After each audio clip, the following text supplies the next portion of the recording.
Hello everyone, welcome back to my channel, and if you are new here, hi! My name is Natasha and it's fantastic to have you here. For today's video, we are doing another bargain find.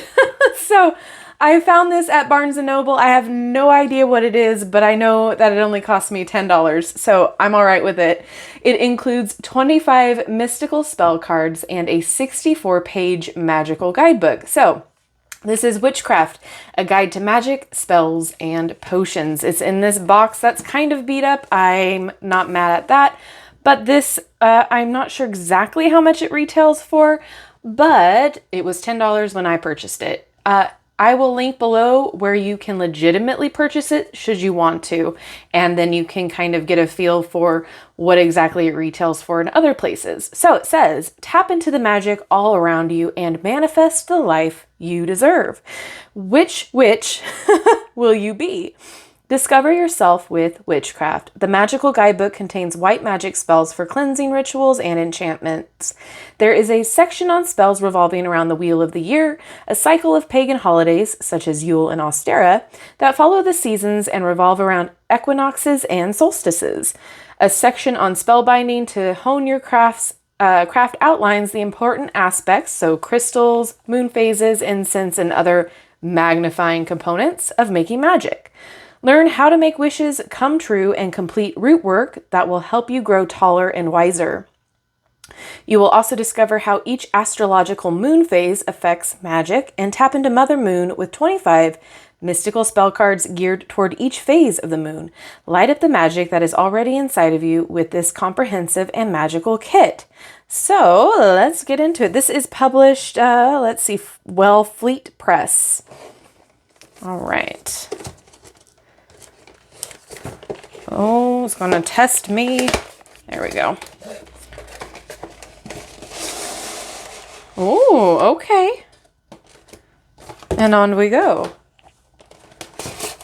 Very well put together. It's not having the cards fly all about.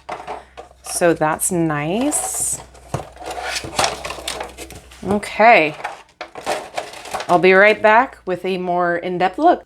All right, so let's take a peek at this guidebook here and see what is in store. Now, everybody's practice is different, and there are certain practices that are closed. So if there are anything in here that is closed practice, this is something that I will not recommend. However, from the looks of it, from what was said on the back, it seems like this is all pretty general stuff, so I'm not mad at it yet. So how to use this kit, that's what we need to know. We all need a little magic in our lives. This guidebook will certainly get you started on your own magical journey. The book is divided into 3 sections. The first section is the Wheel of the Year, which celebrates the annual pagan holidays starting on page 6. The next section, Spells for the Soul and Home, is filled with a variety of spells that encourage creativity and creation, invoke courage and hope, create peace and harmony, and manifest well-being in all areas of life. This section starts on page 22. The final section, Harnessing Moon Magic with Herbs, touches on the magic of lunar cycles and Mother Moon's mystical energies and how to harness her power in your practice. That section begins on page 51. So this kit includes 25 spell cards, each geared towards a different phase of the moon to gain the best outcome or intention. I like that. With each spell card, you'll use the moon's magical energies combined with any other tools you desire, such as crystals, candles, goddess power, herbs, and paper and pen. Casting a spell is to effect an outcome by setting an intention and performing a ritual around it to amplify positive energy. Remember, it's all about the energy. Okay, yes. Your spells will be more powerful as you learn to work with the energies the universe provides. And then it gives you the moon phases and what it's good for. So yay. So awesome. Okay, so far I am not mad at this. It's got a whole bunch of different, it looks like spells, which is awesome. And by the way, you can substitute a lot of the candles, a lot of the herbs. If you don't have said specific colors, You can use a white one, or, you know, you can use a tea light. Listen, magic does not have to be expensive or aesthetic. Magic could literally be just using you. Everything that is a material is just a tool to amplify your energy and intention. That's it. You don't have to go out and get the most expensive candles, the most expensive tools. I mean, you don't need a wand if you don't want a wand. You know, your finger is just as good. There are certain things that you can substitute, but again, the outcome is a little bit more intense and quicker should you use specific herbs or the materials. But I'm just saying, in a pinch, go to the Dollar Tree, get yourself a candle from the Dollar Tree, get those herbs that are in this grocery section, and you'll be fine. It doesn't have to be super expensive, although it is extremely nice and a luxury to be able to afford and get amazing tools and materials. It's not necessarily needed.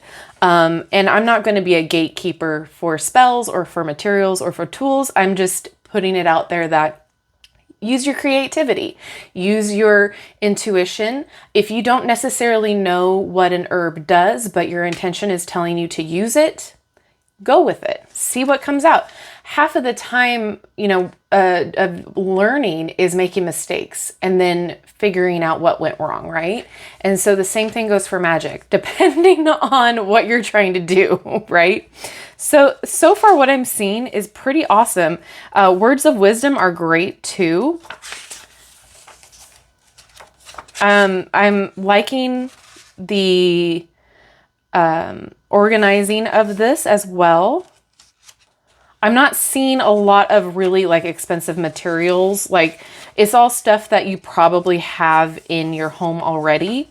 And that's the kind of spell work I particularly like to do, is being able to use a lot of stuff that I already own. Like for this one, you might not have rainwater, but you might have moon water. Or you can use regular water. You might not have rose water, so that might have to be substituted out.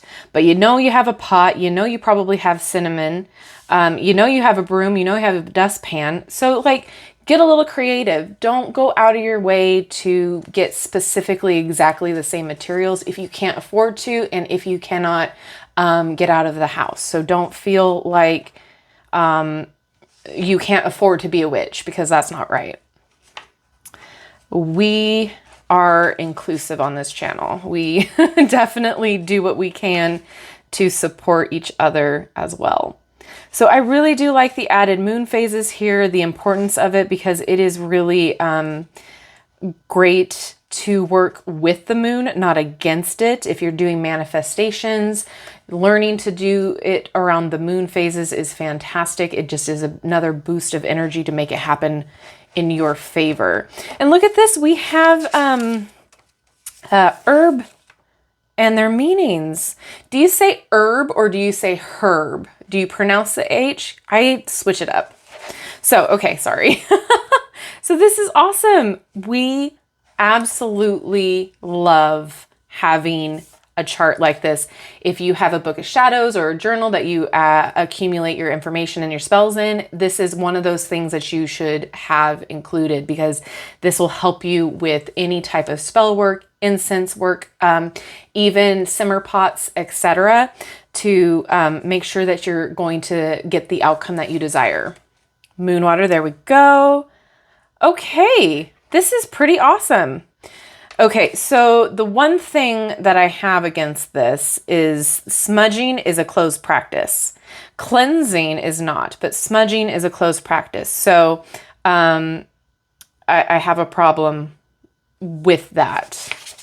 Don't follow this, but everything else, smudging, the whole word of it is a closed practice. Cleansing is not. And now I can't give you exactly all of the information behind it and educate you on. That is not my forte and space to do so. But I know that there's a difference between smudging and cleansing, so do keep that in mind. Don't follow this as far as the what it's called.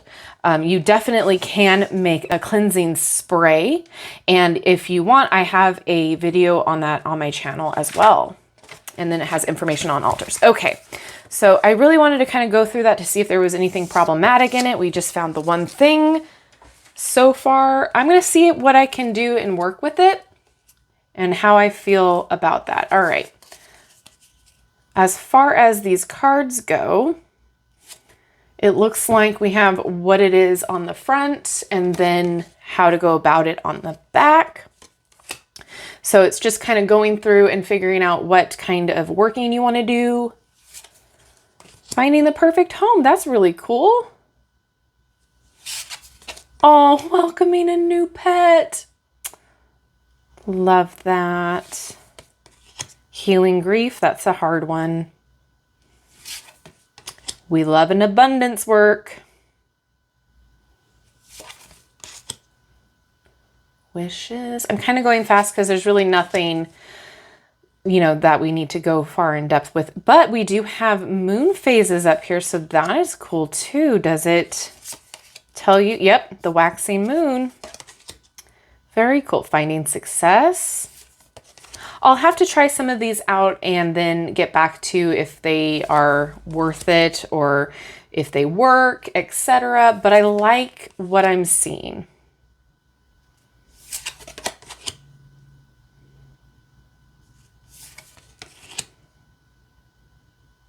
For $10? Okay, this cracks me up. For a specific sports team, that is something that I will probably not be using because I don't follow sports.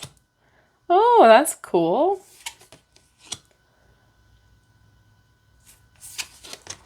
Oh, home protection.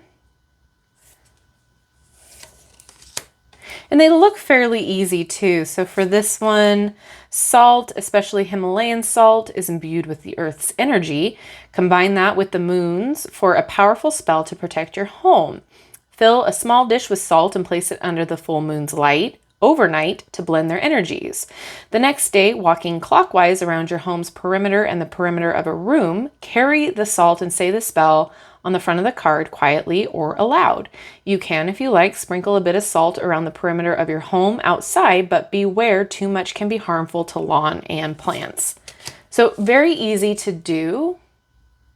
I really appreciate easy spells. I consider myself a bit of a lazy witch, I'm not gonna lie.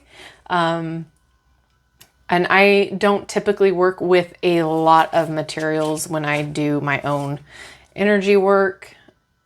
I usually just focus on intent, but everyone's different. Everyone's practice is different.